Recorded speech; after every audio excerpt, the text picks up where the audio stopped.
Hating gabi na at halos tahimik na ang buong koridor ng isang kilalang ospital.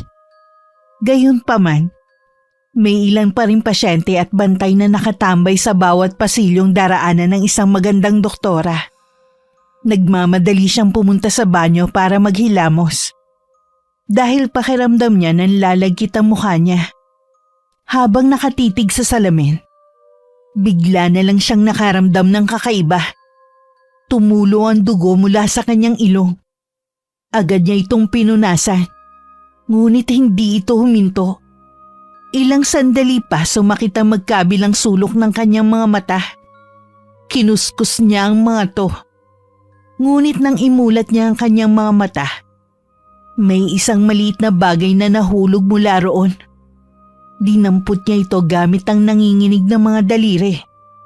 Nang makita niyang isa yung puting uod, agad siyang napasigaw at patakbong lumabas ng banyo.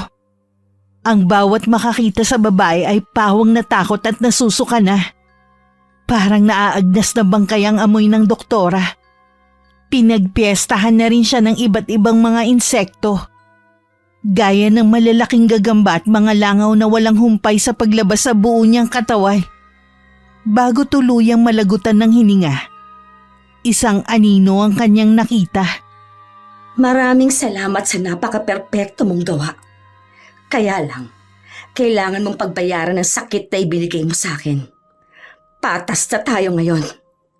Huling sabi ng anino bago nito nilisan ng ospital. Na parang walang nangyari. Nay!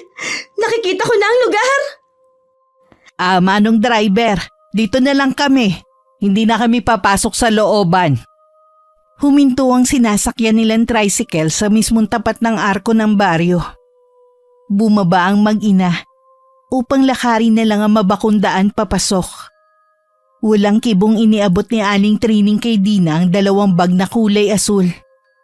Katamtaman ang laki ng mga yon na kayang-kayang buhatin ng dalaga. Pagkatapos bayaran ng ginang ang sinakyan nila, isinabit na rin niya sa magkabilang balikat ang 2 pang natitirang bag sa may lapag, na itim naman ang kulay. Dapit hapon na nung marating ni Dina at Aling Trining ang dating baryo, kung saan siya nakatira. Hindi pa rin maiwasang mamangha ng dalaga sa kanyang mga nakikita. Magmula nung pasukin nila ang arkong nagpapakilala ng kanilang lugar. Ang ganda talaga dito. Tingnan mo, yung ilog na yan. Diyan kami madalas maligo ng mga kalaro ko. Masaya lumangoy dyan. Malinis at malamig ang tubig. Kaya lang... Hindi na naituloy ng dalaga ang kanyang sinasabi. Dahil bigla siyang hinawakan ng kanyang ina sa may braso upang pigilang mahulog sa isang maliit na butas na para bang kanal. May dumadaloy doon na konting tubig galing sa katapat ng ilog, patungo sa napakalawak na taniman. Hoy, ano ka ba? Tumingin ka sa dinaraanan mo. Muntik ka nang mahulog dyan sa butas oh. Alalahanin mo, hindi tayo bumalik dito para lang dyan. At isa pa, ano na lang sasabihin ng mga nakakakita sa'yo? Daig mo pa ang ignorante kung umasta. Umayos ka nga, nakakahiya ka. Pasensya na po kayo, Nay. Na-excite lang naman ako. Ang tagal ko po kasing hindi nakabalik dito. Tapos, makikita ko na parang wala namang masyadong nagbago. Maganda pa rin. Malayong malayo sa buhay natin sa lungsod. Ay, parang ang gaan-gaan tuloy ng pakiramdam ko. Anong sinasabi mo? Baka naman nakakalimot ka na, Dina, ha? Kung ano ang pinunta natin rito. Paano ka magtatagumpay niya sa binabalak mong paghihigante kung ganyan ka? Alalahanin mo lahat ng naging hirap mo. At kung gaano ka katagal naghintay para sa araw na to. Tapos mababaliwala lang. May balak ka na bang umatras? Naku, wala ho. Wala sa isip kong umatras sa laban. Pagbabayarin ko ang mga taong yon. Gusto ko silang makita na gumagapang sa lupa habang nagmamakaawa. Mabuti kung ganon. Halika na. Bilisan mo ang paglakad mo. Dahil malayo-layo pa tayo sa tutuluyan nating bahay. Kaninong bahay po ang tutuluyan natin? Hindi ko ba nasabi sa'yo na may pinsan akong nakatira dito noon? Hindi po. Nagpupunta na rin ako dito dati. Nagbabakasyon pa minsan-minsan. Talaga po? Alam ko rin ang pasikot-sikot sa baryong to. Dahil nung bata pa ako, madalas kaming dalhin dito ng tatay ko. Tapos huling punta ko dito nung dalaga ako. Yun yung araw na nagpadespedida yung pamilya ng pinsan ko. Kasi magmamigrate na sila sa Amerika. Sino po sila? Baka kilala ko. Baka hindi na rin. Sigurado ako na hindi ka pa pinapanganak buhat nang hindi na matirhan ng may-ari ang bahay na yun. Inaalagaan na lang paminsan-minsan ng caretaker. Dalawa lang po ang alam kong abandonadong bahay dito. Yung isa nasa bukid, tapos yung isa nasa looban. Sino nga po sila? Alam mo, huwag ka na masyadong matanong. Malalaman mo din naman mamaya. Mabuti po, pumayag na doon tayo tumira. Oo, tinawagan ko na. Wala namang problema sa pinsan ko. Buti naman po. Yun kayang dating bahay namin, nakatayo pa kaya? Parang gusto kong pasyalan. Ano? Nasisiraan ka na ba? Gusto mong mabuking? Hindi ka na pwedeng bumalik doon. Kailangan mo mag-ingat sa mga kilos mo. Tandaan mo, hindi na ikaw si Dennis. Ikaw na si Dina ngayon. Hindi ko naman po yun nakakalimutan. Nagpatuloy sila sa paglalakad. Hanggang sa napadaan sila sa isang maliit na tindahan. Naroon ang mga tambay at kasalukuyan silang umiinom ng alak. Mga wala silang damit pang itaas at halos maningkit na ang mga mata dahil sa labis na kalasingan. Agad nilang nakita si Dina at hindi na naalis ang paningin nila dito. Nabighani sila sa magandang dalaga na bagong salta sa kanilang barangay. Pre, kilala nyo ba yan? Grabe, ang ganda naman niya. Mukhang bago. Kilalanin natin. Makikipagkilala ka, ganyan ang itsura mo. Teka, pakikurot nga muna ako. Para siyang anghel na bumaba sa lupa eh. Oo nga pre, ang ganda, malaano ang muka. Sino kasi yung babaeng artista na nasa di ba Max? Tama, yun nga. Si yung anak ng artista. Viva kasi yun, ang tanga nito. Alam ko na kung sinong tinutukoy mo. Yung anak ni Robin? Mali, hindi yun anak ni Robin. Anak yun ng pinsan niya. Si Angel ang bukang ang tinutukoy mo, no? Uy, tangek. Hindi siya yun. Mali kayong mga ungas. Kamukha niya si DJ Naval. Yung maganda, makinis at higit sa lahat sexy. Palong-palo ang mukha nun, mga pre. Nakakagigil pagmasdan, mga pre. Kung ako magiging nobyo niyan, paniguradong gabi-gabi ang nakangiti. Naku, gabi lang. Kapag ako naging nobyo niyan, 24 oras siyang masaya. Sus, ang yayabang ah. May itsura lang kayong dalawa sa akin pero pagdating sa karisma, talong-talo ko kayo. Kapag ako naging nobyo niyan, sisiguruhin kong hindi na siya maaagaw pa ng iba. Mga ungas, may naisip ako. Pagpustahan natin ang dalaga na yan kung kanino mapupunta. Tapos sa matatalo, magbabayad ng 500 piso. O ano, gusto nyo? Sige ba, mukhang masaya yan. Kailan natin sisimulan ng panliligaw? Wait lang, dapat magpainom ang panalo ha. Siyempre, kailangan nating magsaya dahil siyang nakasungkit ng tagumpay. Di rin kasi patas kung yung natalo lang ang may ambag. Dapat pati yung panalo mayroon din. Ikaw talaga, Chapoy. Napakatalino mong ungas ka. Sige, pahig na ako. Ikaw ba, Efren? Ano sa tingin mo? Sige, yan ang usapan ha. Kailan natin sisimulan? ASAP, para magkaalaman na kung sino talagang pinakamatinik sa chicks. Hindi alam ng mga lalaki na dinig ni Dina ang kanilang pinag-uusapan. Palibhasa ay mga lasing na kaya naman hindi na nila kontrolado ang mga boses nila. Hindi naman inaasahan ng dalaga na kaagad niya makikita ang 3 lalaki. Ang dahilan kung bakit siya bumalik sa lugar na yon. Agad niyang naikuyom ang kanyang mga kamay Pero pinigilan niya ang kanyang emosyon dahil alam niyang kailangan niyang magpigil. Dahil baka masira ang kanilang plano. Agad niyang iniyuko ang kanyang ulo. Para hindi mapansin ng mga yun na nagdidilim niyang anyo.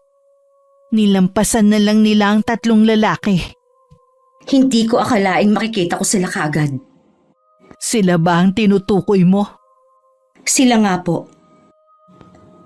Abay mukhang madali lang ah. Trabahuhin na natin agad, gusto mo?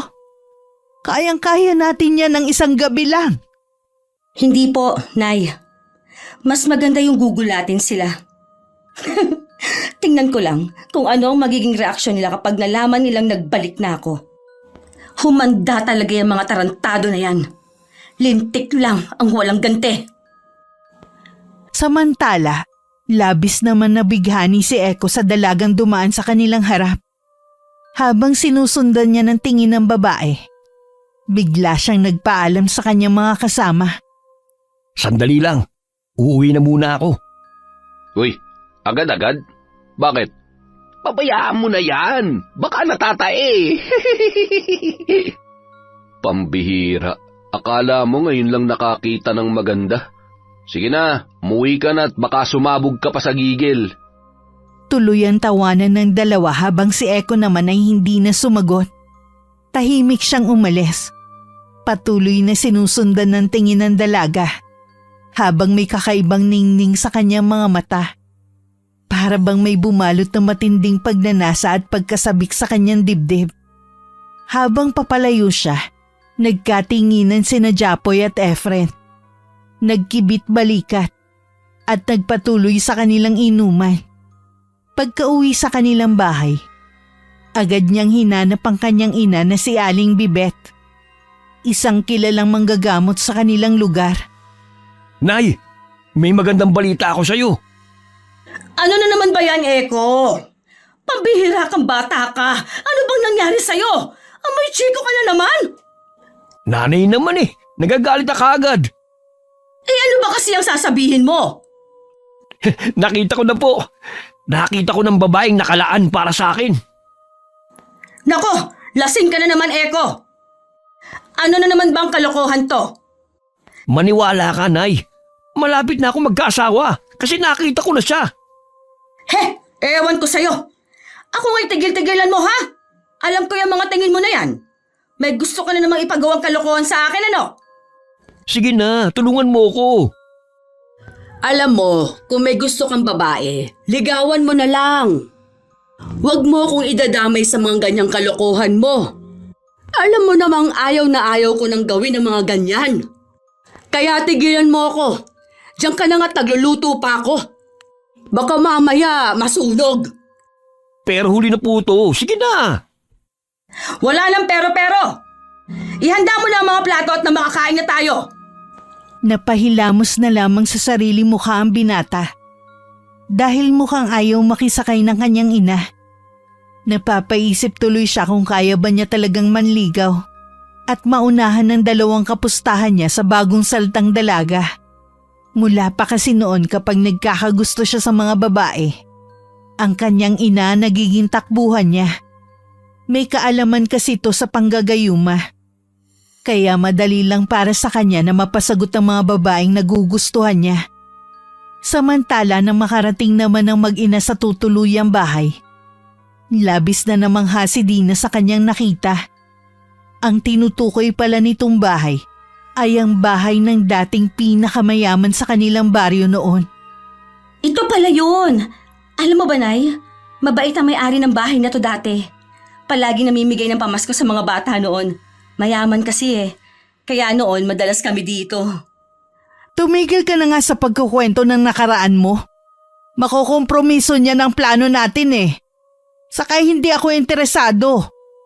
Nandito lang naman ako para kasama mong magpalakas ng kapangyarihan. Pasensya na po.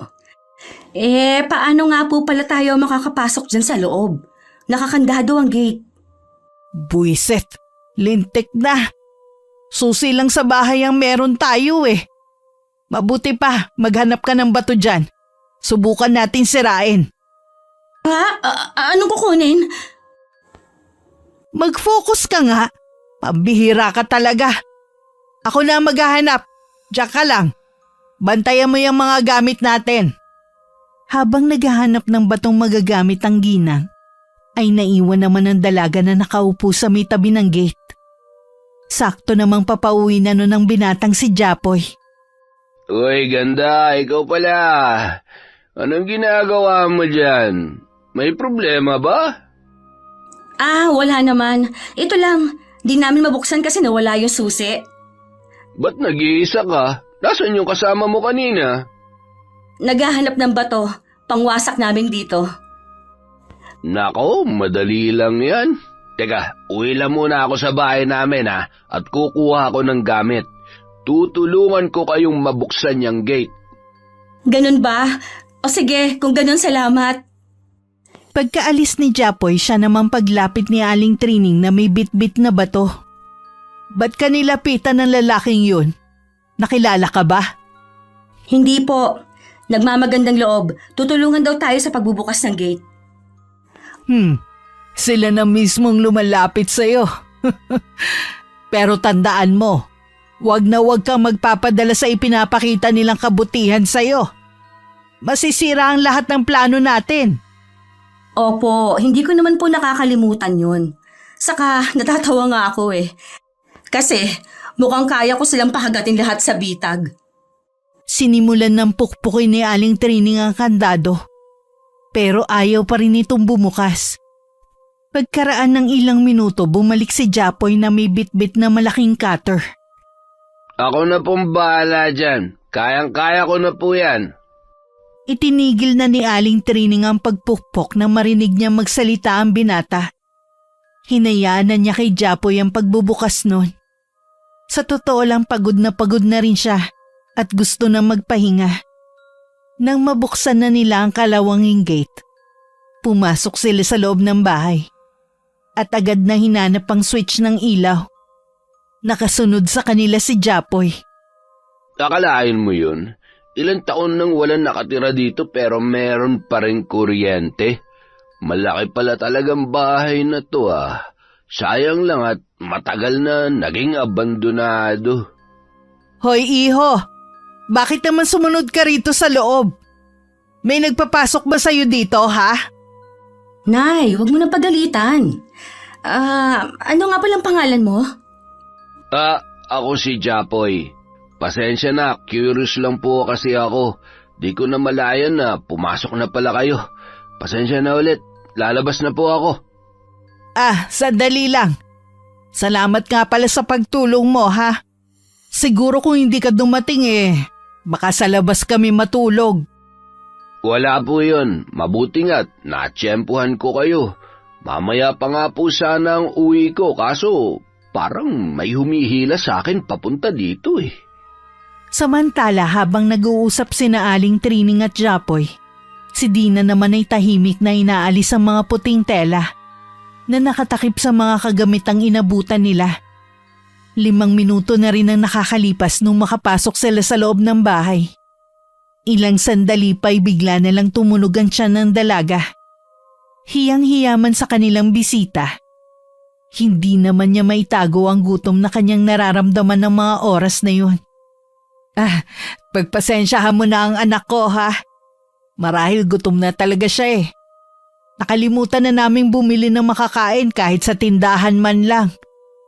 Naubos na kasi yung baon namin Sa haba ba naman ng biyahe. Tapos naglakad pa kami magmula dun sa may arko. Kaya naman pala. Sige po, dyan po muna kayo. Babalik ako. Nagmamadaling lumabas si Japoy sa bahay na yun. Pagkatapos ay pinuntahan niya ang tindahan ng kanyang tiyahin, kung saan sila madalas tumambay ng kanyang mga kaibigan na sina Eko at Efren. Pagkakarpintero ang trabaho niya, o kaya naman ay tindero ng isda kung minsan. Ang binatay madalas na iniiwan ng kanyang mga nagiging karelasyon. Nakakabawas daw ng kagwapuhan ng malaking peklat sa kanyang noo. Naabot pa hanggang sa may ilalim ng kanyang kilay. Ngunit ganun pa man ay malakas naman ang kanyang karisman taglay. Kaya marami pa rin mga babae ang nagkakandara pa sa kanya. Mukhang nababaliw sa'yo ang binatang yun ah. Opo, Nay. Mabuti nga po yun eh. Yung mga gamit natin ipasok mo na sa kwarto ha. At magwalis ka na rin. Dito na lang muna ako sa sofa. Ay, ang sakit ng mga braso at likod ko. Nakakapagod ang haba na naging biyahe natin. Makatulog na nga muna. Dina, eto, binilhan kita ng pansit at lumpia. Ay, salamat, Jepoy. Pero hindi mo naman kailangan gawin to. Nako, huwag kang magpapalipas ng gutom ha. Masama yun. Salamat ha. Masarap ba to? Oo naman, yan ang specialty dun sa turo-turo ni Aling Bebang. Sayang, nakatulog na si Nanay. Aray, teka lang, ang sakit ng ngipin ko. Oh, ano nangyari sa'yo? May kinakain ka bang matamis o kaya naman matigas? Wala naman, pero may nakita akong matamis na ngiti galing sa magandang tulad mo. Bolero? Ang corny mo ha? Nagtawanan sila na parang nakakaloko. Sandali pa lang na nagkakakilala ang dalawa. Pero para bang nagkakapalagayan na sila ng loob. Bago isalin ng dalaga ang bagong kulong tubig sa 3 tasa na nasa lamisita na katapat ng inuupuan nilang sofa, sinubukan munang gisingin ni Dina ang kanyang ina. Para magkalaman man lang ng konti ang gutom na tiyan ng ginang. Subalit sadyang mahimbing na ang pagkakatulog nito. Kaya naman kinumutan na lamang niya para hindi ginawin at lamukin. Maraming salamat pala sa tulong mo ha. Wala yun, ano ka ba? Kung may kailangan ka, huwag kang mahihiyang tawagin ako ha. Habang nag-uusap sila sa loob ng malaking bahay, hindi nila namalayan na may matang matalim na nakamasid sa kanila mula sa labas. Sa ilalim ng anino ng isang punong malapit sa bintana, isang lalaking nakaitim na sando at shorts ang tahimik na nagmamasid. Bahagyang nakangisi. Mukhang umaay ng lahat sa plano. Sige, magsay lang kayo riyan. Kinabukasan habang nakapamulsang naglalakad si Gabo papuntang tindahan, naabutan niya ron na magkaibigang Efren at Eko na nag-aalmusal ng tig-isang alak na may pulutang makunat na mani at kornik. Uy pre, nakita mo ba si Japoy? Ngayon lang umabsent ang mokong na yun ah. Baka puyat yun. Paano naman mapupuyat eh, maaga nga kami naghiwa-hiwalay kagabi. Kasi nakita ko siya kagabi may kausap na magandang babae. Hindi ko nga kilala eh. Basta, maputi siya. Tapos parang artista yung muka. Teka, hindi kaya yun yung babae na nakita natin kagabi at... Yun ba yung may kasamang matandang babae? Oo, yun nga. Lokong Japoy yun ah, napakatuso talaga. Akalain mo yun? Tinatrabaho na pala niya yung bagong lipat na babae. Ang daya talaga ng mokong na yun. Alam mo ba kung saan nakatira yung babae? Oo, dun sa may bukid. Dun sa may abandonadong bahay dati. Dun ko sila nakita eh. Sigurado ka dyan? Oo naman. Puntahan nyo dun mamayang gabi. Panigurado nandun na naman yun. Dahil sa narinig agad na inubos ng dalawang iniinom nilang alak at nagpa siyang umuwi na agad. Si Gabo naman ay naiwang mag-isa sa may tindahan habang nakangisi.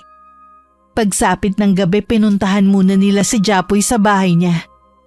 Ngunit ayon sa kanyang ina, wala ron ng binata dahil may pinuntahan ito. Kaya naman agad na nagpuntahan dalawa sa bahay sa bukid na sinabi ni Gabo. Dito ba talaga nakatira yun? Parang wala namang tao rito eh. Saka magpupunta ba talaga siya rito? Numero 1 duwag ng lalaking yun. Huwag ka nga maingay. Baka nandyan lang sila sa loob. Tara, pasukin natin. Anong pasukin? Baka mamaya may multo pa dyan eh. Halika na. Ikaw yata ang duwag eh. Walang multo no. Hindi ah. Bakit naman ako magiging duwag? Anak yata ako ng albularya. Saka anong walang multo? Meron. Sabi ng nanay ko. Alam mo pre, sa tanda kong to, kahit minsan hindi pa ako nakakita ng multo.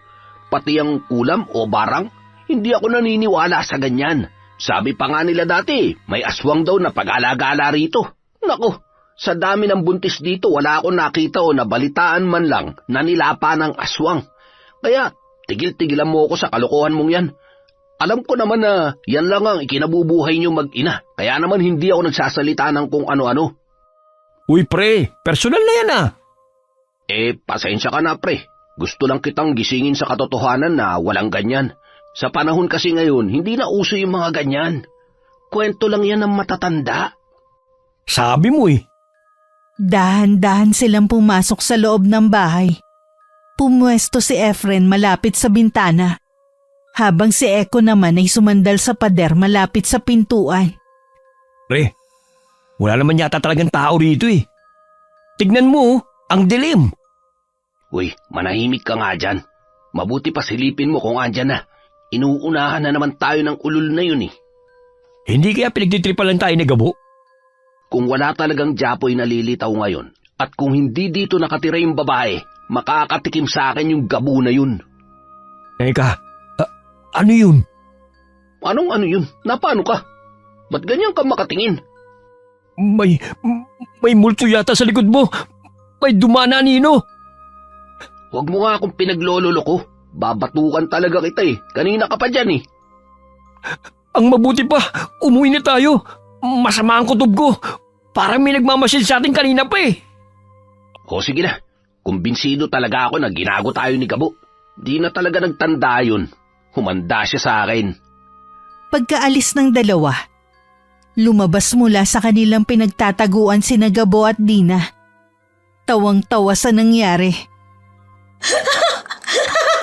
Grabe, Gabo! Halos magkandautal si Eko sa takot. Nakakatawa yung mukha niya nung sinabi niyang may multo. Ayos ba, Dina? Kita mo yun? Hindi ko akalain na matatakot ng ganyan si Efren. Akala mo kung sinong lagi nagmamatapang. Oo nga! Tapos nung sinabi ni Eko na umuwi na sila, biglang sumunod si Efren. Akala mo naman hindi siya takot eh. Sabi ko na nga ba eh, madali lang silang utuin. Dahil sa ganda mo, nababaliw sila. Lahat pinaniniwalaan nila. Tama ka, mga bugok nga sila. Sabi ko naman sa'yo, di ba? Akala ko mahirap silang pasunurin. Kasi sa halos ilang buwan na pananatili ko rito at pagsubaybay sa kanila, nakilala ko silang mga sigat kinatatakutan dito. Yung pala. Paano yon? Baka maghiganti sila sa'yo. Hayaan mo sila. Patagal na rin naman nilang pinagtitripan ng iba eh. Kaya oras na para sila naman ang maloko. Patuloy na nagtawanan ng dalawa dahil sa kanilang kalokohan. Samantala pagka-uwi ni Eko, agad siyang sinalubong ng kanyang ina na nakatayo sa may pintuan. Nakakunot ang kanyang noo at halatang balisa. Mag-usap nga tayo ng matino, Eko. Hindi ka na ba talaga magbabago? Saan ka na naman galing? Diyan lang po kina Efren. Amoy alak ka na naman! Kailan ka ba titigil sa bisyo mong yan, anak?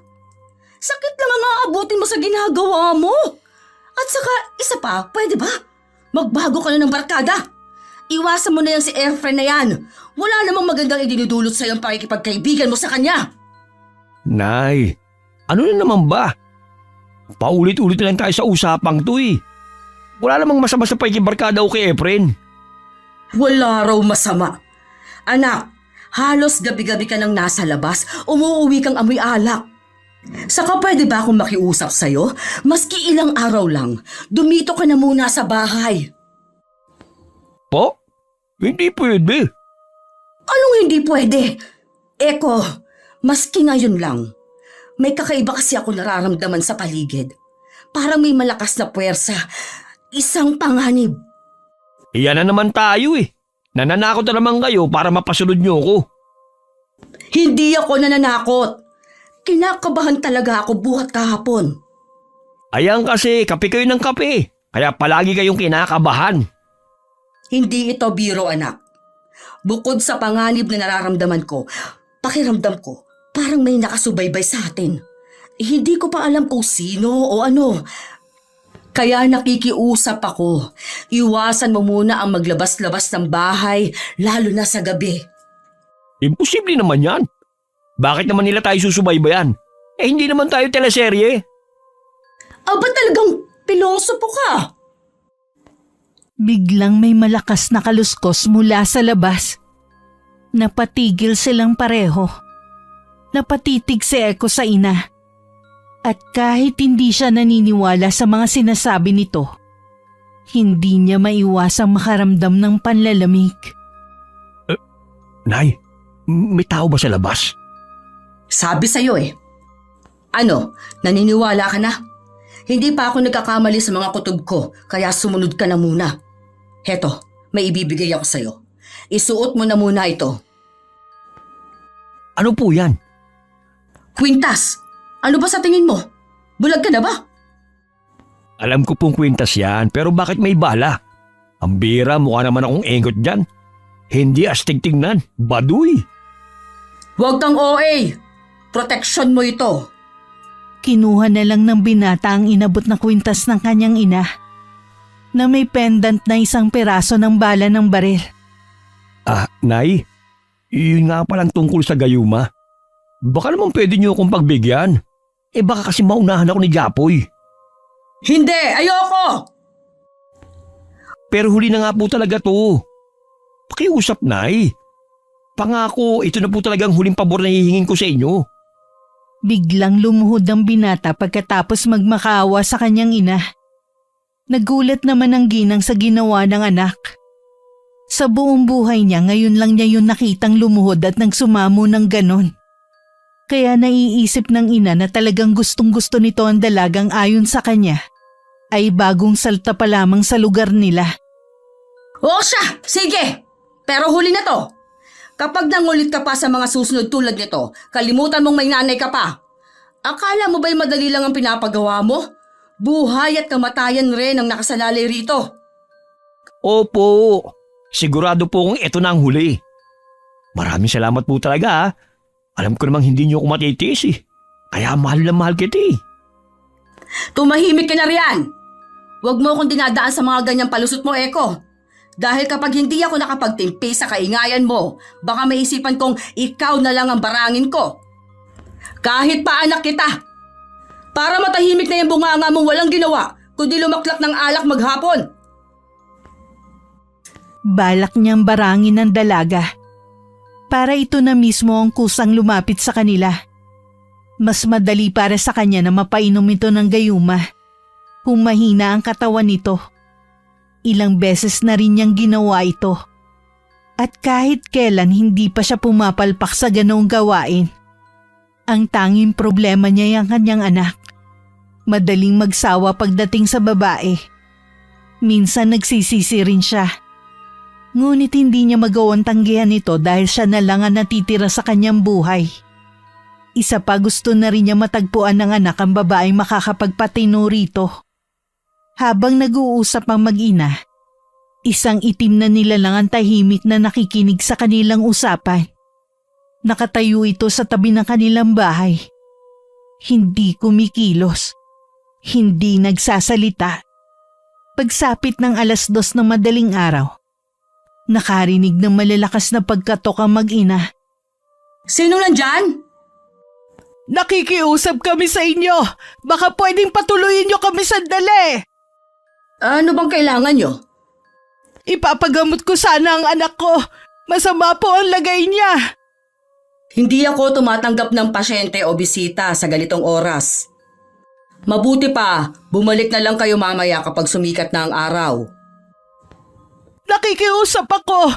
May nakapagsabi sa akin na ikaw daw ang pinakamagaling na albularya dito. Tulungan niyo kami. Nanghihina ang anak ko. Sandaling sinilip ni Eko ang mga tao sa labas nang maalimpungatan siya dahil sa ingay. Nang makita niya si Dina, agad-agad siyang lumapit sa may pinto at binuksan ito. Anong ginagawa mo, Eko? Kilala ko sila, Nay. Sila yung sinasabi ko sa'yo. Patuloy natin, kawawa naman. Sakang bilis, Nay ah. Tumalab ka agad. Ha? Salamat, iho. Paupuin mo siya sa may mahabang upuan. Ano bang nangyari sa anak ninyo? Hindi ko nga alam eh. Kanina pa siya namimilipit sa sakit ng tiyan. Tapos, kanina nagsuka siya ng insekto. Nagsuka ka ng insekto? Naku! Nay, baka nabarang siya. Nabarang? Oo, yun ang karaniwang sintomas kapag nabarang ang isang tao. May mga lumalabas sa insekto o uod sa katawan ng biktima. Kawawa ka naman. Sino kaya may gawa nito sa'yo? Wala pa naman kaming ibang nakakasalamuha masyado sa lugar na to. Kaya imposible naman na barang ang anak ko. Mabuti pa kunin mo ang langis ko, Eko. At titingnan ko kung anong magagawa ko sa dalagang nito. Sige, Nay. Saka yung pinapainom niyo ba, kukunin ko din ba? Huwag na muna, anak. Saka na pagbalik niya. Sige na, kunin mo na! Anak, konting tiis lang ha. Gagaling ka na. Opo, Nay. Aray! Ang sakit talaga ng tiyan ko. Parang hinahalukay. Relax ka lang, Iha. Nay, eto na yung langis. At iba ko pang gamit sa kwarto. Sige, sisimulan ko ng panggagamot, ha? Opo. Habang hawak ang bote ng langis, ibinuhos ito ni Aling Bibet sa kanyang palad. At saka marahang hinaplos ang tiyan ni Dina. Huminahon ka lang, Iha. Tatanggalin natin ang laman na nagpapahirap sa tiyan mo. Magsisimula na sana siya sa paghilot nang biglang huminga ng malalim si Dina at napangiwi sa sakit. Napansin ni Aling Bibet na may mainit na hangin na dumadaloy mula sa tiyan ng dalaga.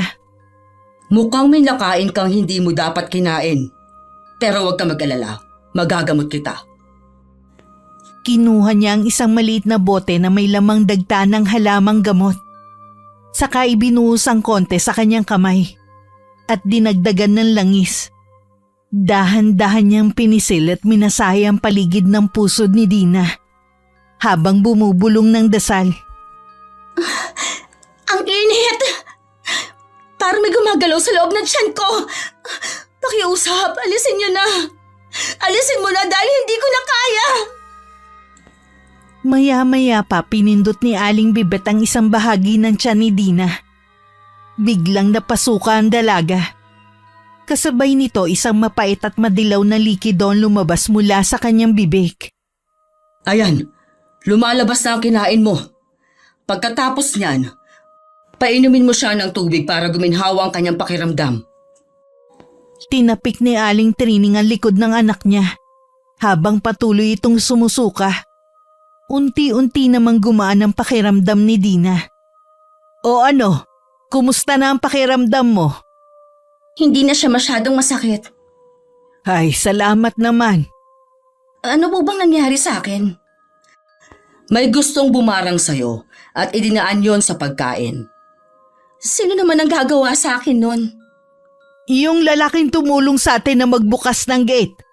Di ba binigyan kanya ng pagkain? Sino po? Si Japoy? Parang imposible naman yun, Nay. Mukha naman siya mabait at saka… Binigyan ka lang ng kaunting malasakit, mabait na agad. Sige nga, sabihin mo nga sa akin kung may iba ka… Sabihin mo nga sa akin kung may iba ka pang kinain bukod doon? Maliban sa mga niluluto ko? Wala na po. O yan nga sinasabi ko eh. Mahirap talaga ang nagtitiwala. Sabi ko na nga ba eh.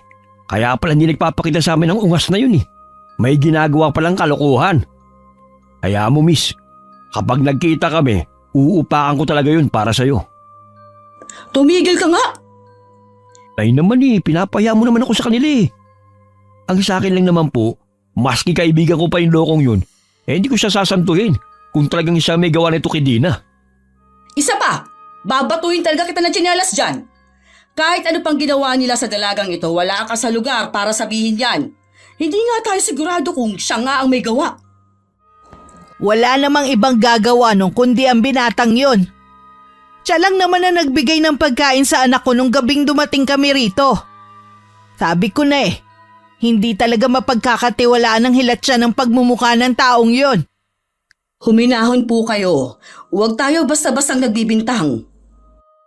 Ikaw na ang nagsabing binarang ang anak ko.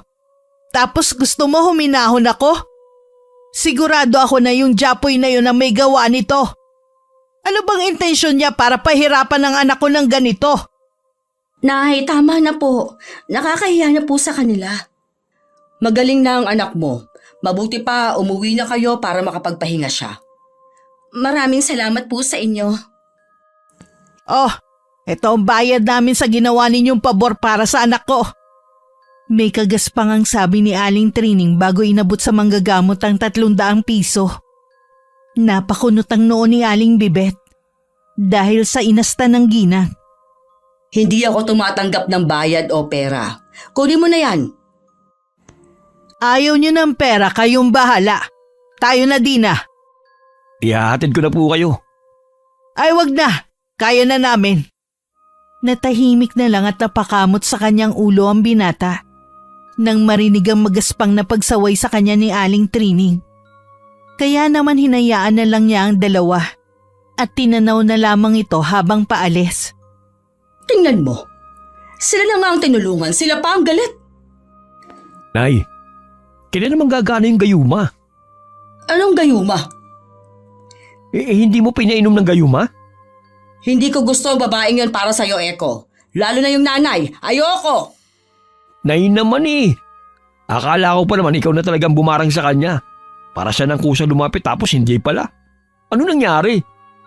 May iba pang mambabarang dito sa lugar natin? Hindi ko pa siya binabarang. Hindi ako ang may gawa nun sa kanya. Kinakabahan ako. Iba ang kutob ko sa mga taong yon. Iwasan mo sila. Ayan na naman kayo eh. Isara mo na yung pinto. Bilisan mo! Hindi mapakali si Aling Bibet na makabalik na siya sa loob ng kwarto niya.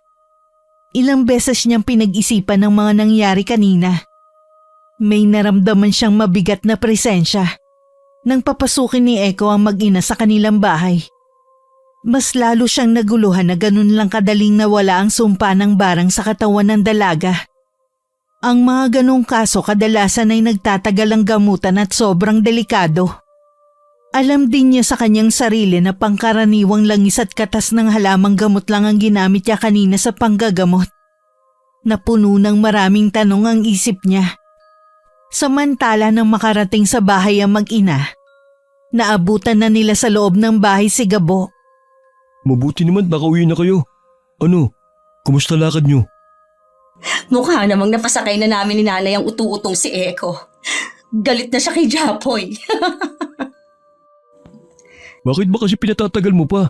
Mabuti pa gawin na natin para matapos na. Hayaan mo na ang kapatid mo. Nag-e-enjoy pa eh. Siya nga naman, kuya. Paglalaroan ko muna sila. Bahala kayo kung yan ang gusto nyo. Ako kasi, kating-kating na ang mga kamay ko para makapaghiganti sa hayop na... Mabuti pa magpahinga na muna tayo. Masyado nang maraming nangyari ngayong araw na to. Kailangan ko rin maligo. Ew! Nakakadiri yung mga isanuka ko kanina ha. Ang lupit mo talaga mambarang, Nay.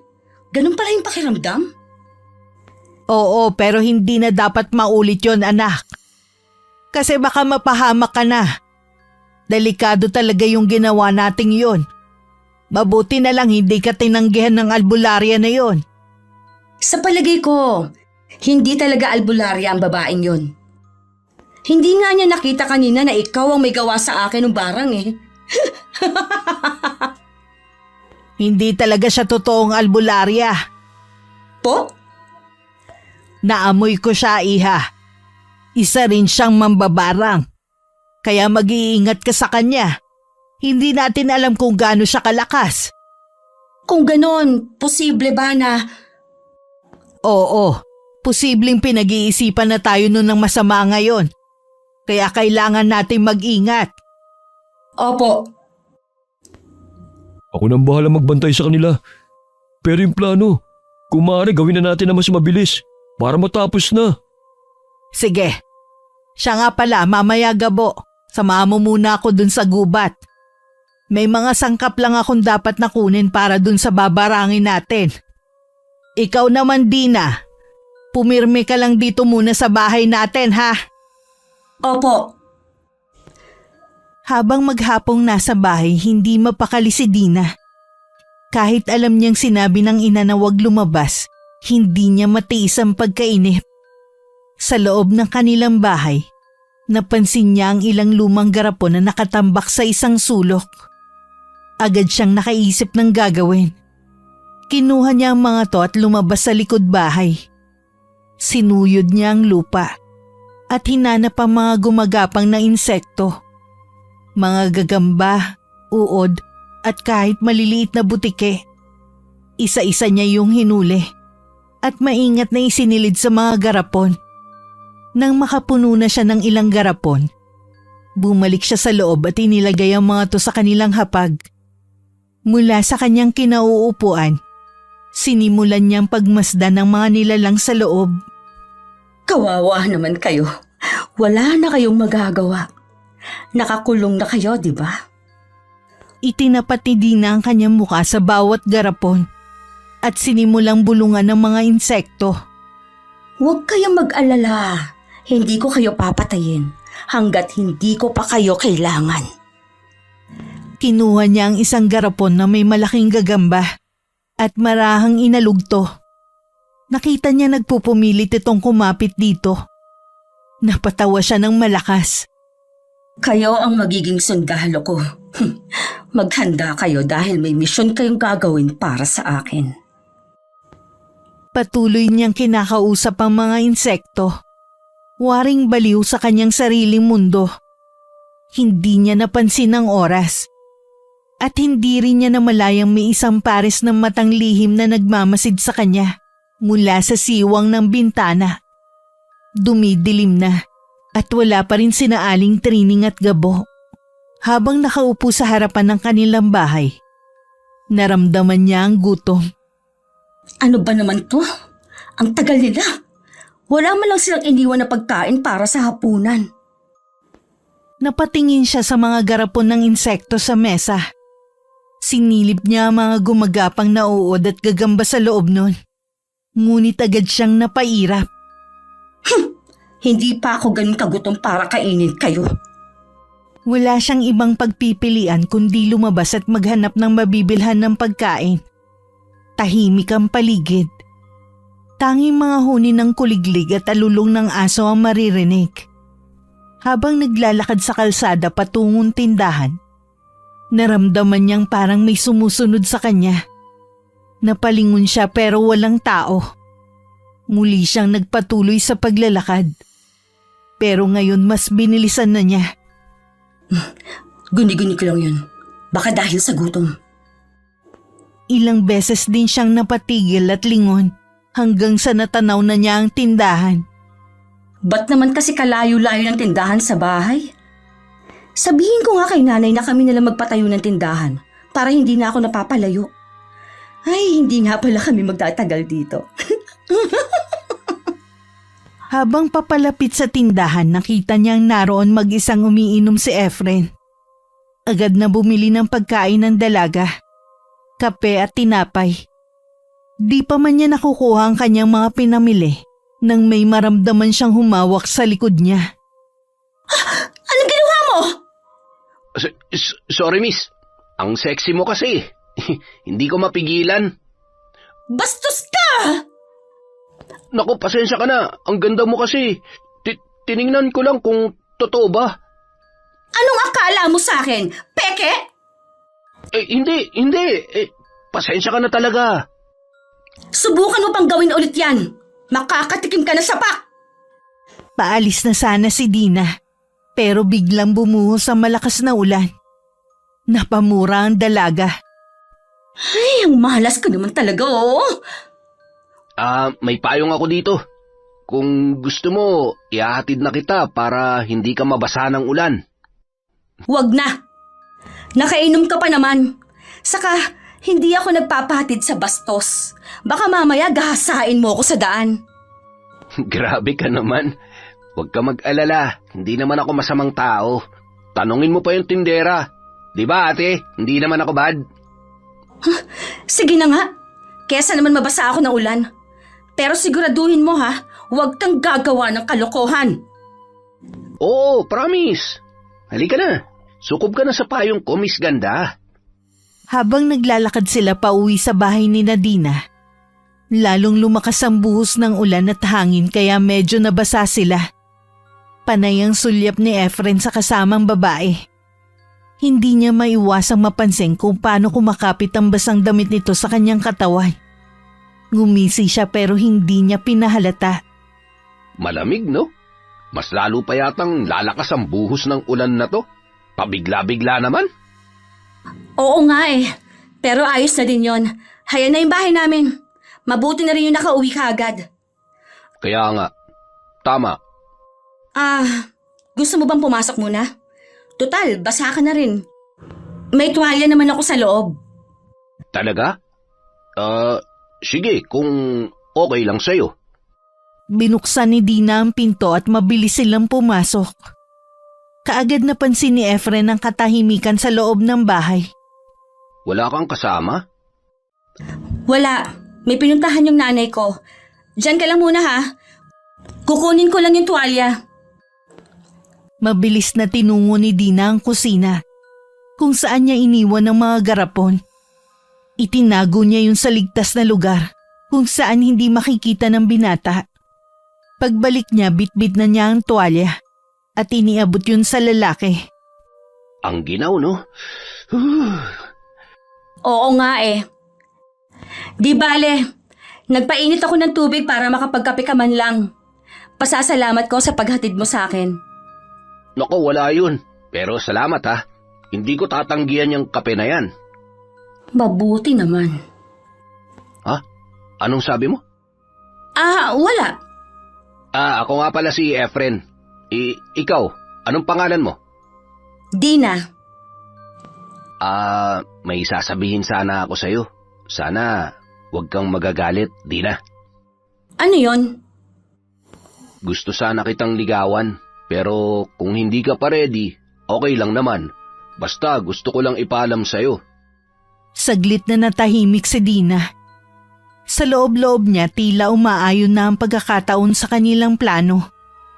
Ngumiti siya hindi dahil sa kilig, kundi dahil mukhang magiging madali para sa kanyang susunod na hakbang. Sige, papayag ako. Lalong nagliwanag ang mukha ni Efren sa tuwa. Talaga? Salamat, Dina. Pangako, iingatan kita. Pero tandaan mo, ayokong minamadali. Dahan-dahan lang tayo, ha? Oo naman. Basta ang mahalaga, may pagkakataon ako. Habang pinagmamasdan niya ang saya sa mukha ni Efren, hindi maiwasan ni Dina ang mapangisi. Teka, kukunin ko lang yung kape. Diyan ka lang, ha? Pumunta si Dina sa kusina at kinuha ang tasa. Sa paglagay niya ng mainit na tubig at kape, marahan niyang binibigkas ang orasyon ng barang. Isang sinaunang dasal na itinuro sa kanya ni Aling Trini. Mula nang mapunta siya sa poder nito. Isang paraan para maipasa ang isang sumpa sa sino mang nais nilang paglaruan o parusahan. Sa bawat galaw ng kutsarita, iniisip niya ang epekto nito kay Efren. Isang mabagal ngunit siguradong pagpapahirap. Hindi agad mararamdaman ng binata.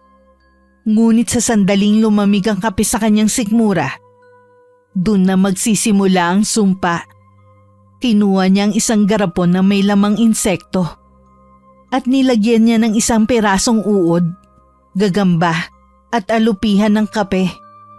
Ngunit dahil sa bisa ng orasyon, hindi yun makikita at mararamdaman ng binata. Tama lang to. Hindi naman siya mamamatay. Agad. Bumalik siya sa sala dala ang tasa ng kape. Inabot niya to kay Efren na nakangiti pa rin sa kanya. Salamat, Dina. Ang bait mo naman. Tahimik lang siyang ngumiti habang pinapanood ng binata na dahan-dahang humigop ng kape. Sa isip niya magsisimula na ang tunay na laro.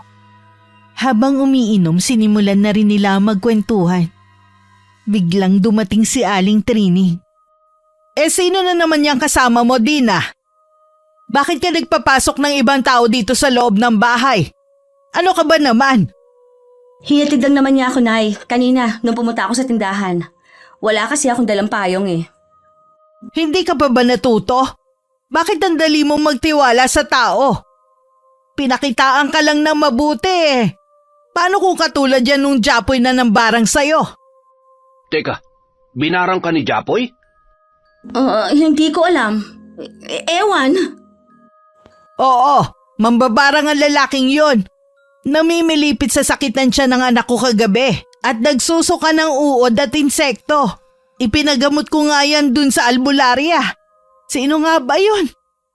Sa nanay ni Eko, si Aling Bibet. Talaga ba?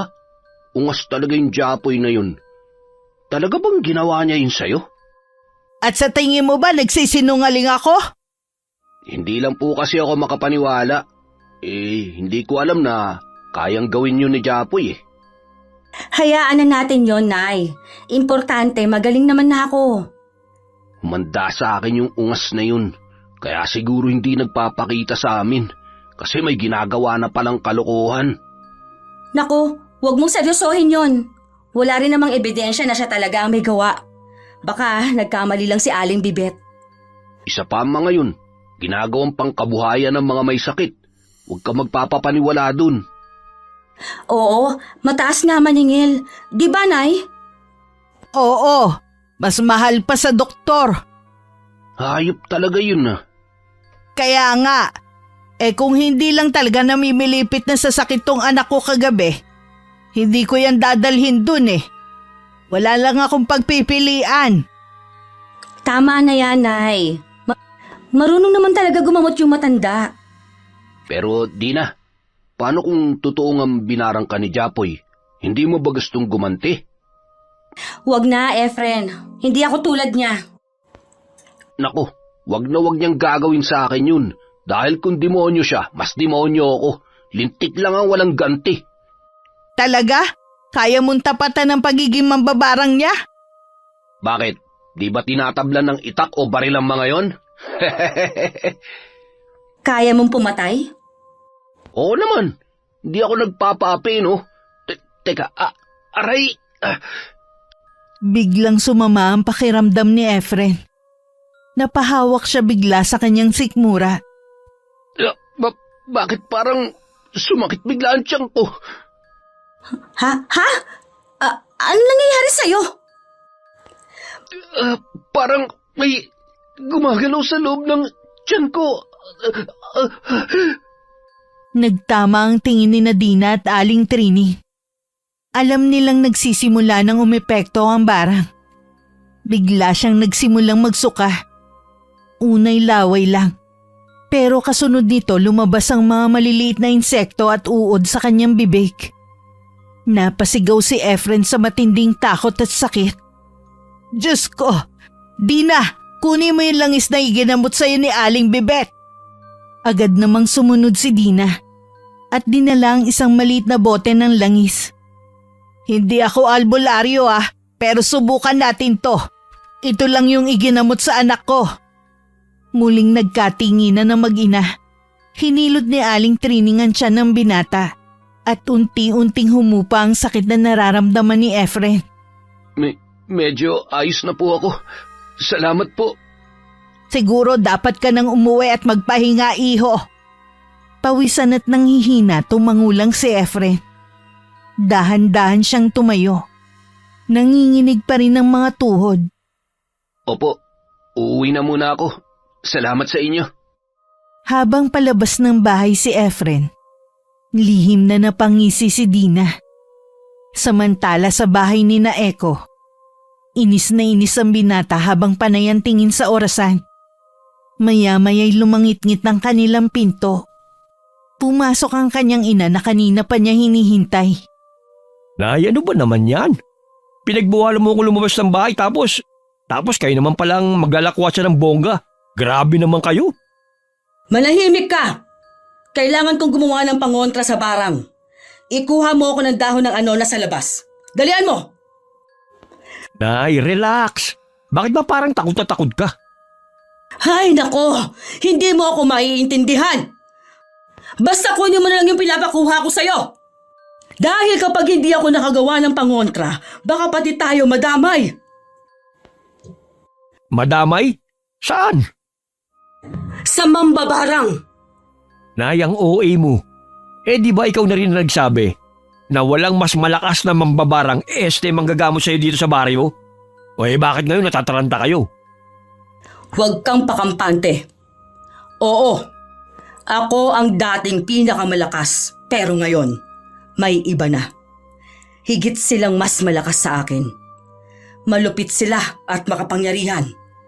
Ramdam ko yung kakaibang enerhiya nila, lalo na yung matandang babae.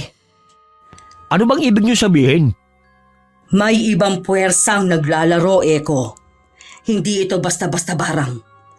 Hindi ito tulad ng dati. Ay, hindi ko kayo naiintindihan eh. Mas mapanganib sila kesa sa akin. Kaya huwag kang lalabas, ha? Huwag kang lalabas! Napalunok si Efren. Hindi niya inaasahan ng narinig. Hindi lang pala basta-basta albularya si Aling Bibet. Isa pala itong tunay na mambabarang.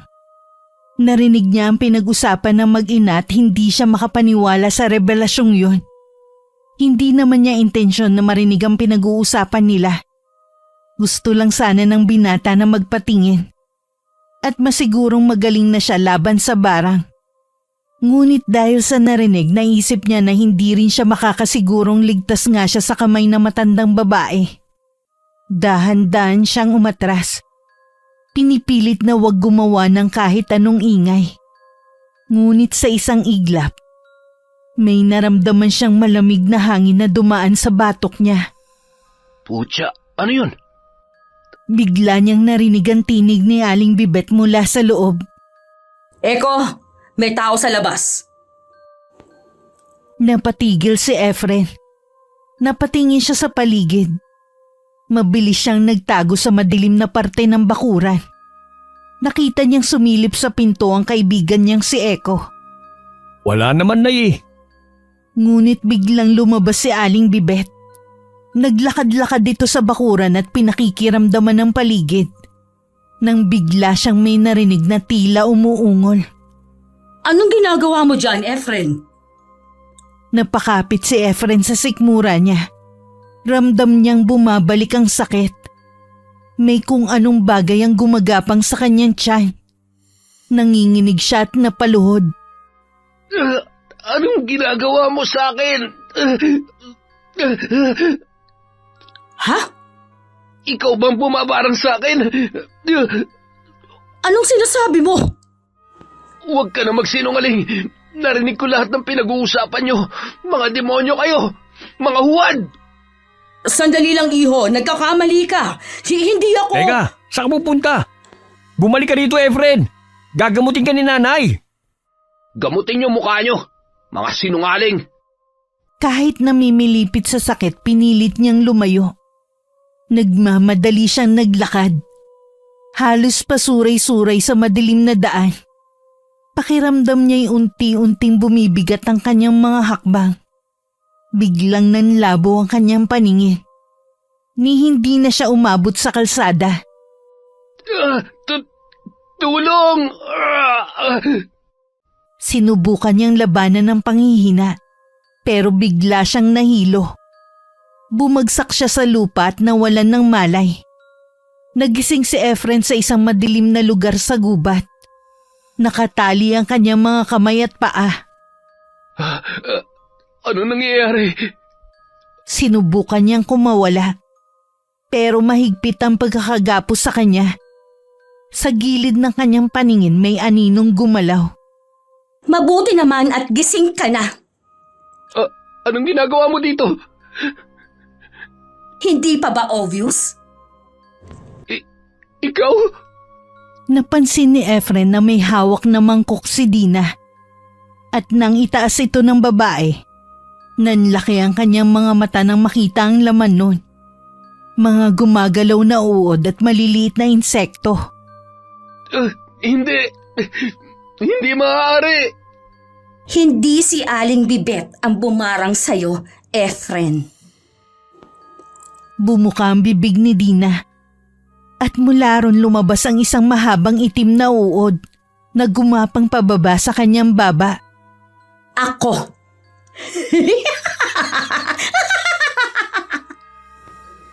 Nagpumigla si Efren, pero lalo lang humigpit ang pagkakagapos sa kanya. May bigla siyang narinig na umungol sa tabi niya. Japoy? Napasinghap si Efren na makita si Japoy.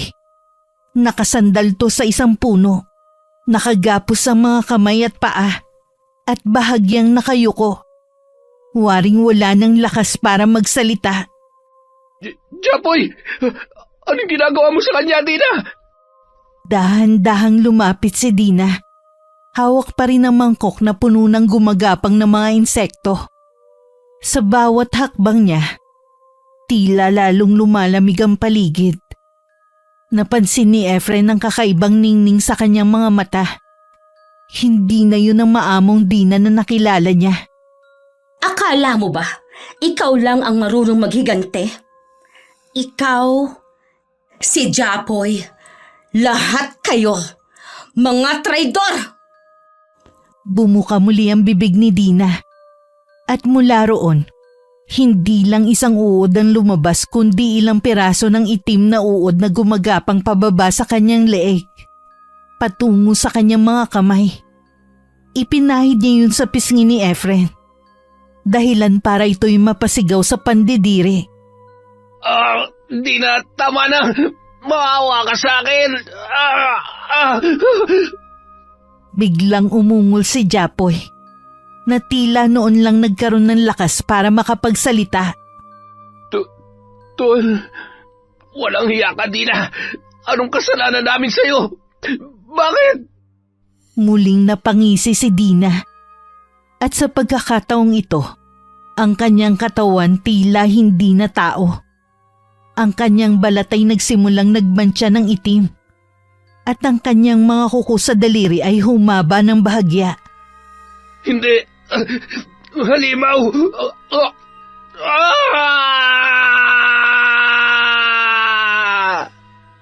Tumahimik ka! Para kang hindi lalaki! Takot na takot, Efren? Tinatanong mo ko kung ano ang kasalanan nyo? Hindi nyo talaga alam, ano? Huwag kang mag-alala. Malapit nyo nang malaman. Kapag kumpleto na kayo. Ha? Anong ibig mo sabihin? Huwag kang mainip. May isa pa tayong hinihintay. Kapag nandito na siya, saka ko ipapaliwanag ang lahat. Nagtama ang tingin ni na Efren at Japoy. Pareho silang takot na takot. Anong gagawin mo sa amin? Maglalaro tayo. Bigla niyang ibinagsak ang mangkok sa lupa. At gumapang ang laman nitong mga insekto papunta sa katawan ng dalawang binata. Napasigaw sila sa takot at sakit nang maramdaman ng masasakit na kagat ng mga to sa kanilang katawan. Tama na, Dina! Parang awa mo na! Alisin mo na mga insektong to! Pakiusap, kung may nagawa man kaming mali sa'yo, sige na! Patawarin mo na kami! Eh kung ayoko. Di ba, Efren? Sinabi mo kanina sa akin na lintik lang ang walang gante.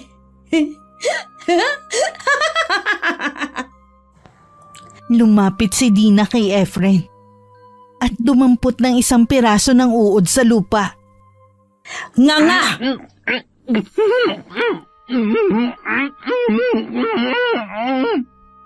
Biglang bumulong ng orasyon ng dalaga.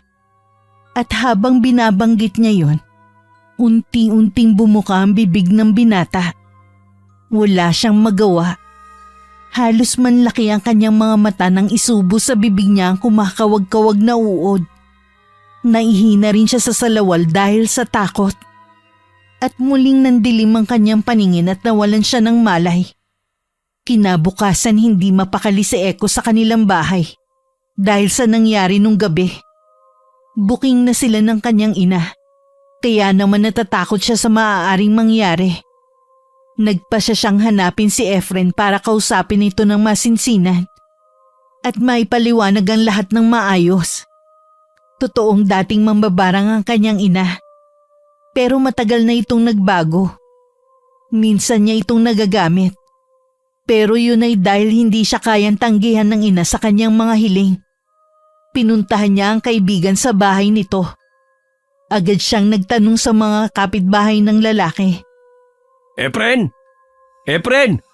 Nandiyan ka ba? Kailangan kita makausap.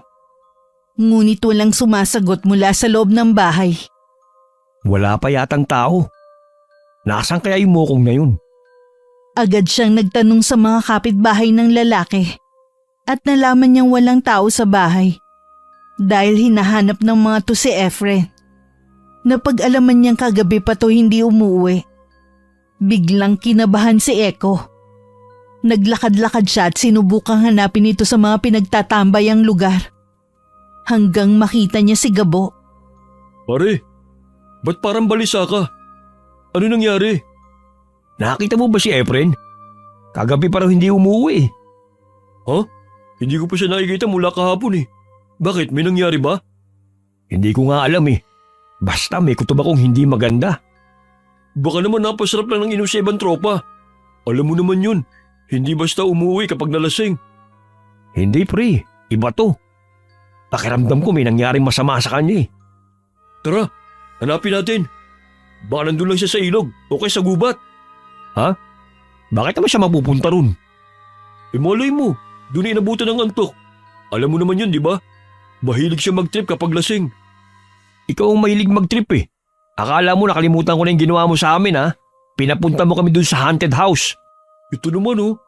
Sige na, sorry na. Hindi ka naman sinasadya eh. Saka, huwag na muna natin pag-usapan yan. Hanapin muna natin si Efren. Naglakad ang dalawa at sinuyod ang lugar na madalas puntahan ni Efren. Dahil hindi nila to nahanap sa mga lugar na yon, nakumbinsi ni Gabo ang binata na maghanap sila sa gubat. Dinala ni Gabo si Eko sa lugar kung saan nila tinali ang dalawa niyang kaibigan. Pagtingin niya, nanlaki ang kanyang mga mata. Halos walang malay ang dalawa at hindi gumagalaw. Efren? Japoy! Mabilis nilang nilapitan ang katawan ng mga kaibigan. At doon nila nakita ang bakas na matinding hirap na pinagdaanan ng mga to. Nanginginig na hinawakan ni Eko ang balikat ni Efren. Habang si Gabo naman ay napasigaw sa takot. Pre, tignan mo yung bibig niya. Dahan-dahan bumukas ang bibig ni Efren. At mula roon isang itim na uod ang gumapang palabas. Barang! Kailangan malaman ni nanay ito. Tatawag ako ng barangay at... Tiningnan siya ni Gabo ng masama. Pagtalikod ng lalaki, dahan-dahan nitong pinulot ang isang pamalo. Hinampas nito ang likod ng ulo ni Eko. Aray! Bumagsak siya sa lupa dahil sa matinding hilo. Ngunit bago pa man siya tuluyang nawalan ng malay, nakita niyang nakangisi ang mukha ni Gabo. Gabo! Bakit? Pero hindi na niya nagawang marinig ang sagot. Dumilim ang kanyang paningin at tuluyan na siyang nawalan ng malay. Mabilis na kumilos si Gabo. Kinuha niya ang lubid na sadyang nandun para sa kanilang hinihintay na biktima. Siniguro niya mahigpit ang pagkakatali para hindi makatakas kapag nagkamalay. Tulad ng dalawa niyang kasama, itinali din ito sa puno. Pasensya na pre, pero kailangan kang isama sa kanila. Kailangan kumpleto kayo.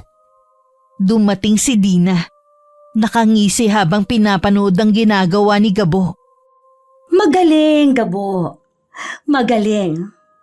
Oras na. Sandali, hintayin muna natin si nanay. Saka hintayin natin magkamalay yung tatlong to. Bago mo igawad ng totoong parusa sa kanila. Sige, maghihintay tayo.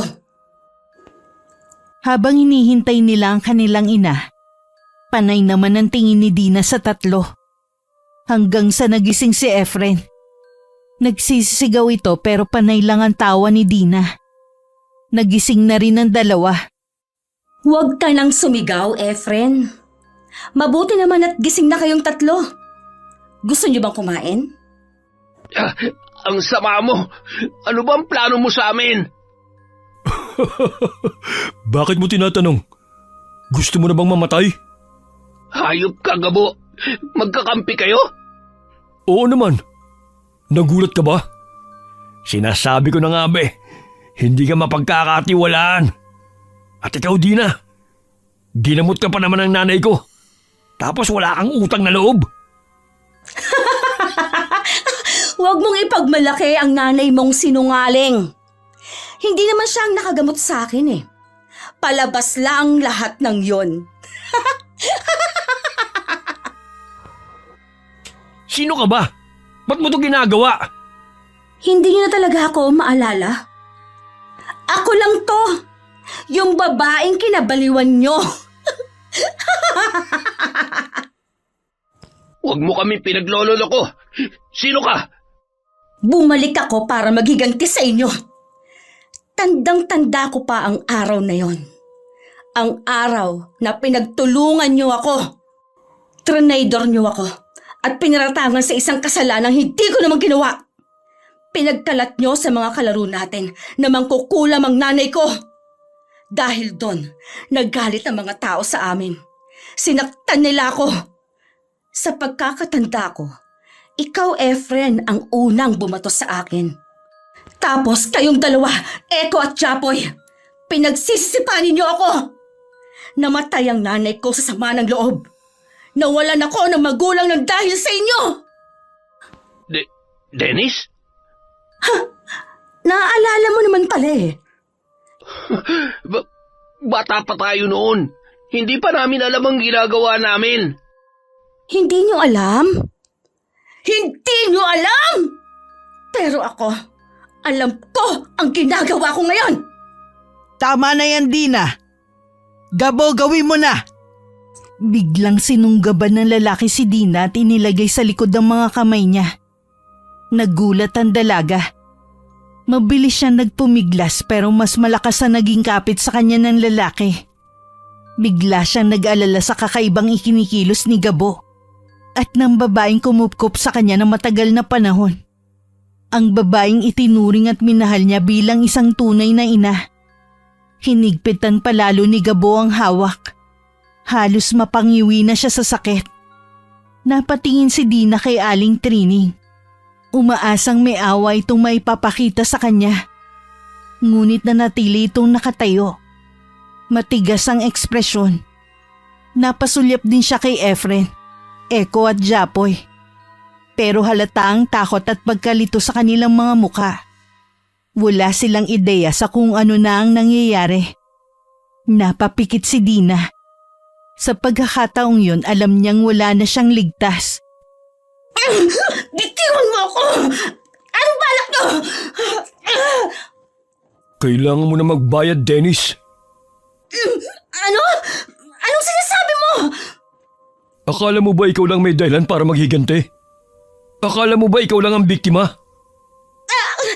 Hindi ko naiintindihan. Ano ba nangyayari? Alam kong ginawa mo kay Angela. Si Angela? Oo. Yung babaeng wala namang ginawang masama sa'yo. Tinulungan ka niya maging maganda. Pinaayos ka niya. Tinuruan bumangon. Pero anong ginawa mo? Hindi ko alam ang sinasabi mo. Huwag kang magkaila, Dina. Kami mismo ang nakakita. Naroon ka sa ospital nung namatay siya. Oo, nandoon ako. Kasi nagpa-check up ako. Sinungaling! Nandun ka dahil siniguro mo mamamatay siya sa pambabarang mo. Hindi ko akalain na gagawin mo yun sa nobya ng anak ko. Tinuruan kita mambarang dahil sabi mo, maghihiganti ka sa mga mokong na to. Pero bakit pati si Angela? Hindi! Wala akong kinalaman dyan. Pakawalan mo ako, Gabo! Nung hindi mo na siya mapakinabangan, pinatay mo na. Ang sama mo, Dina. Para kami nag-alaga ng ahas. Isang ahas na tumuklaw sa amin. Pinatay mo ang pinakamamahal kong babae. Hindi! Hindi ko siya pinatay! Hindi ako... Sinungaling ka talaga! Sinira mo ang buhay ni Gabo dahil sa ginawa mo. At ngayon, oras nang singiling ka sa lahat ng ginawa mo. Maawa kayo! Hindi niyo naiintindihan. Ginawa ko lang yan kasi mahal ko ang anak niyo, Nay Trining. Mahal kita, Gabo. Mahal? Ikaw? Dina, hindi mo alam ang tunay na pagmamahal. Hindi! Totoo ito! Ginawa ko lang ang lahat para mapansin mo ako. Para mahalin mo ako. Mapansin? Dina, kahit kailan, hindi kita magugustuhan. Maski ikaw ng pinakamagandang nilalang sa mundo. Kahit anong gawin mo sa sarili mo, hindi kita mamahalin. At alam mo kung bakit? Dahil hindi ka babae, Dennis. Bakla ka! Isang duwag na bakla na hindi matanggap ang sarili niya. Hindi totoo yan! Hindi! Mahal kita, Gabo. Hindi pagmamahal ang ginawa mo. Panlilin lang. Kasakiman. Oras na para pagbayaran mo ang lahat ng kasalanan mo. Wag! Wag niyong gawin ito. Hindi ako masama. Mabilis na kumilos si Gabo at Aling Trini. Itinali nila ang mga kamay at paa ni Dina gamit ang lubid. Nagpumigla siya pero wala siyang laban sa lakas ng dalawa. Hindi pinakinggan ni Gabo ang kanyang sigaw. Sa halip isang malakas na suntok ang pinakawalan niya. Tumama ito sa pisngi ni Dina. Wala siyang magawa kundi ang sumigaw sa sakit. Bumagsak siya sa lupa ngunit hindi pa doon natapos ang galit ng lalaking mahal niya. Para to kay Angela!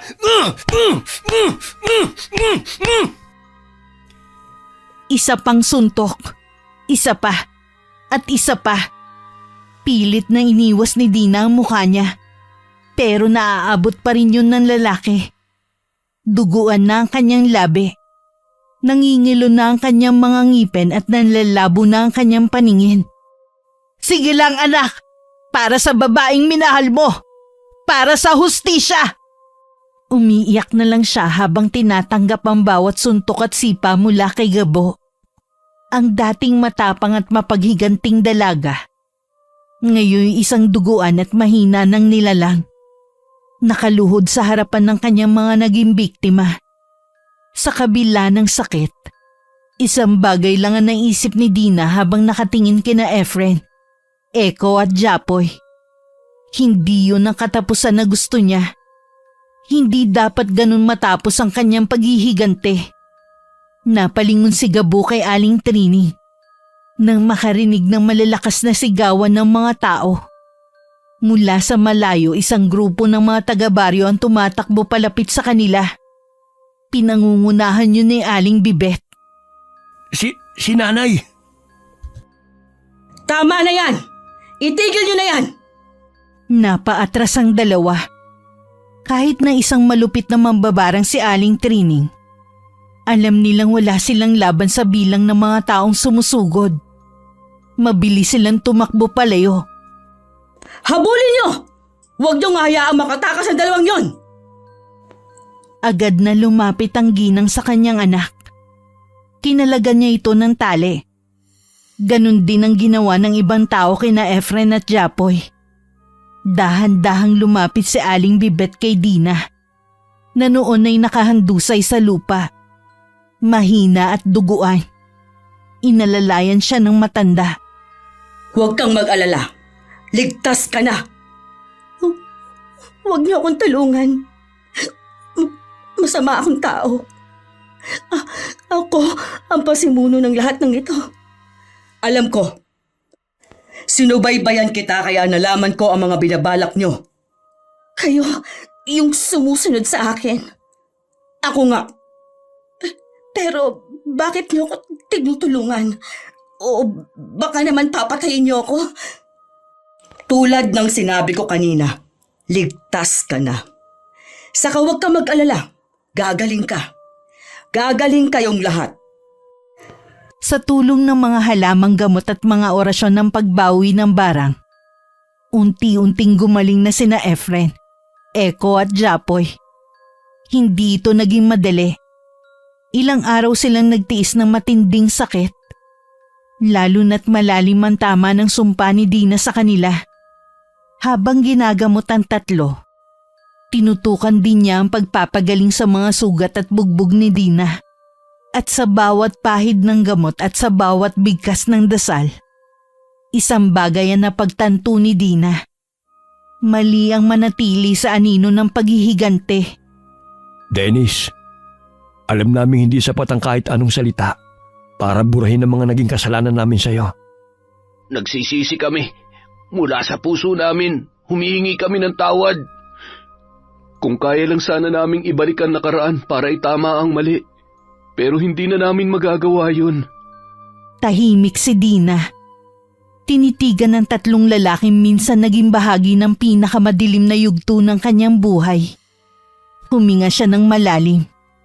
Ilang taon niyang dinala ang sakit, ang galit, at ang uhaw sa paghihigante. Pero ngayon sa kabila ng lahat ng nangyari, alam niyang hindi niya kayang dalhin ito habang buhay. Marahang tumango si Dina.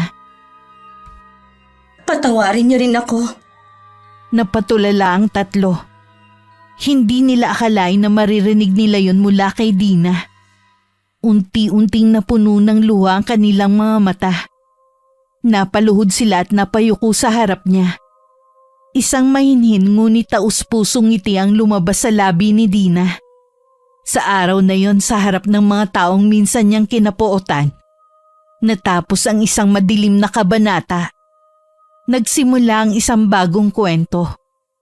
Hindi ng paghihigante, kundi ng pagpapatawad at pagbabago. Habang lumulubog ang araw, ramdam ni Dina ang gaan sa kanyang puso. Isang bagay na matagal na niyang hindi naramdaman. At sa unang pagkakataon, muli siyang nakaramdam ng tunay na kapayapaan. Wakas,